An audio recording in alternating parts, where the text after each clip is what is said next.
Assalamualaikum warahmatullahi wabarakatuh. Nama saya Ilham Rizky Putra Pardana, NIM 220 321 100062. Tujuan video ini dibuat adalah untuk pemenuhan tugas UTS pengantar ilmu pertanian. Baik, saya akan menjawab nomor 1, yaitu definisi pertanian menurut saya. Menurut saya, definisi pertanian adalah suatu kegiatan yang dilakukan oleh sekelompok orang untuk mencapai hasil panen. Hasil panen tersebut dicapai dengan menanam segala macam biji-bijian yang ada dan yang bisa membuahkan hasil pada saat hari pemanenan yang sudah ditentukan di sebuah bidang lahan yang subur. Baik, saya akan menjawab nomor 2, yaitu subsektor yang ada di daerah saya, yaitu daerah Sidoarjo. Yang pertama ada tanaman pangan di Sidoarjo. Tanaman pangannya yaitu ada padi. Yang kedua ada perkebunan di Sidoarjo, ada perkebunan kangkung.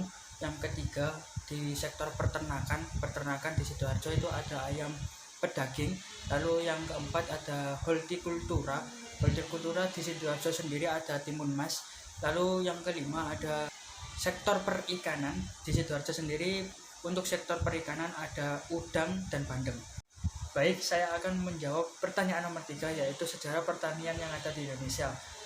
Di Indonesia, pertanian sendiri dibagi menjadi 4 fase. Yang pertama yaitu pertanian zaman prasejarah, yang kedua ada pertanian tradisional, yang ketiga ada pertanian zaman Orde Baru, dan yang terakhir adalah pertanian zaman modern. Saya akan menjelaskan tentang pertanian zaman prasejarah. Pada zaman tersebut manusia untuk memenuhi kebutuhan sehari-hari mereka melakukan cara yaitu dengan mengumpulkan segala macam makanan yang ada di sekitar mereka. Lambat laun mereka mulai merubah pola pikir mereka karena habisnya makanan-makanan yang ada di sekitar mereka, dan mereka mulai bercocok tanam pada zaman tersebut.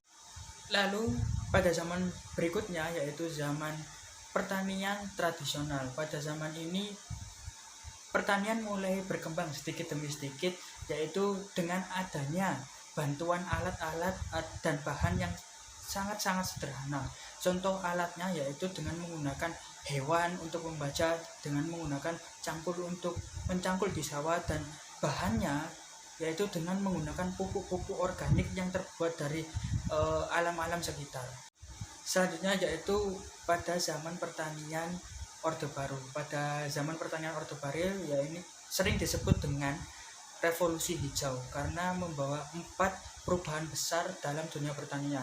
Yang pertama yaitu sudah menggunakan penyediaan air dengan cara irigasi. Yang kedua yaitu sudah menggunakan pupuk-pupuk kimia.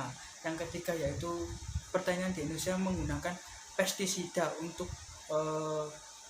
perawatan tanaman, dan yang keempat yaitu menggunakan varietas-varietas unggul dan berkualitas untuk ditanam di ladang. Dan yang terakhir adalah zaman pertanian modern. Pada zaman ini dibuktikan dengan adanya alat-alat canggih di dunia pertanian yang berfungsi untuk membantu para petani untuk memproduksi barang-barang pertanian. Baik, saya akan menjawab pertanyaan nomor 4, yaitu tantangan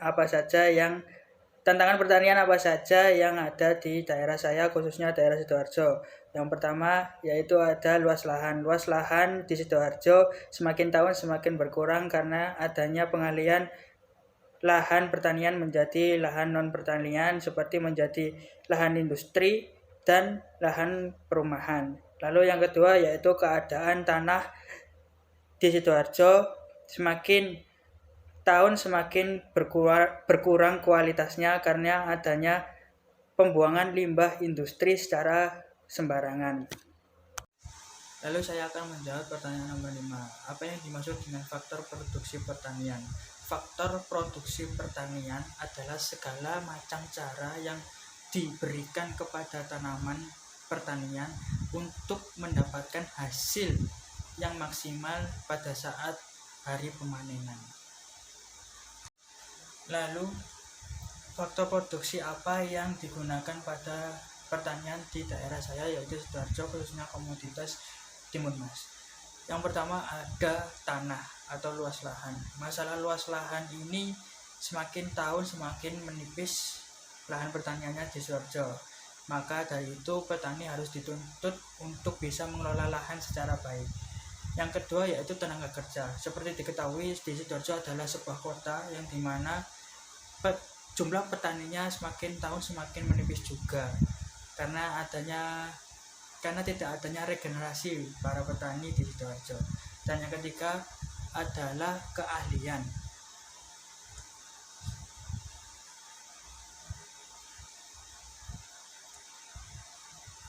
Jika para petani tidak ada regenerasi, maka keahlian dalam bercocok tanam di kota Sidoarjo semakin tahun semakin juga menipis atau berkurang dalam keahlian bertaninya.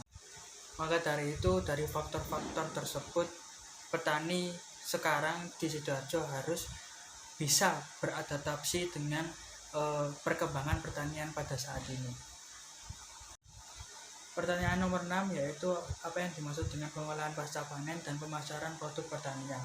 Pengolahan pasca panen adalah proses pengolahan hasil panen dengan tujuan akhir untuk dipasarkan pada konsumen yang berfungsi untuk menghasilkan produk yang aman dan siap dikonsumsi. Dan kegiatan pemasaran pertanian adalah kegiatan untuk mencari target pemasaran dari hasil pasca panen tersebut. Lalu pertanyaan selanjutnya yaitu saluran pemasaran pada komoditas yang saya pilih yaitu komoditas timun emas. Ada 3 saluran, yakni petani sebagai produsen langsung ke konsumen. Yang kedua ada petani sebagai produsen ke agen penjualan. Yang ketiga ada petani sebagai produsen langsung ke sektor industri untuk memenuhi kebutuhan-kebutuhan yang ada di industri. Selanjutnya adalah nomor 7, apa yang dimaksud dengan kelembagaan pertanian.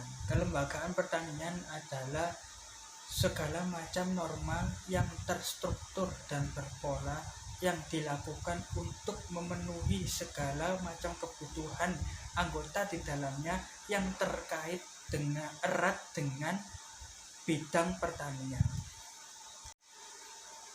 Selanjutnya, apa peran dan fungsi lembaga pertanian yang ada di daerah saya?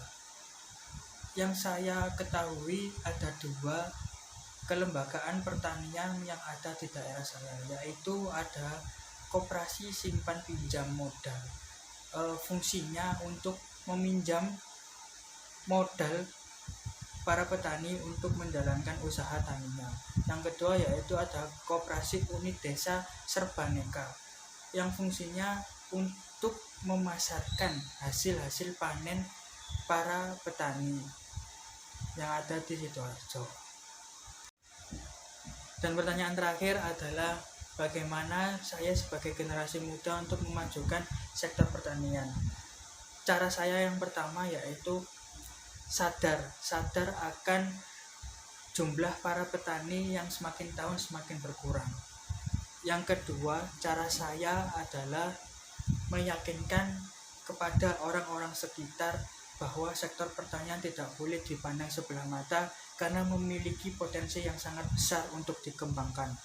Salah satunya dengan usaha tani. Sekian video pemenuhan tugas UTS pengantar ilmu pertanian.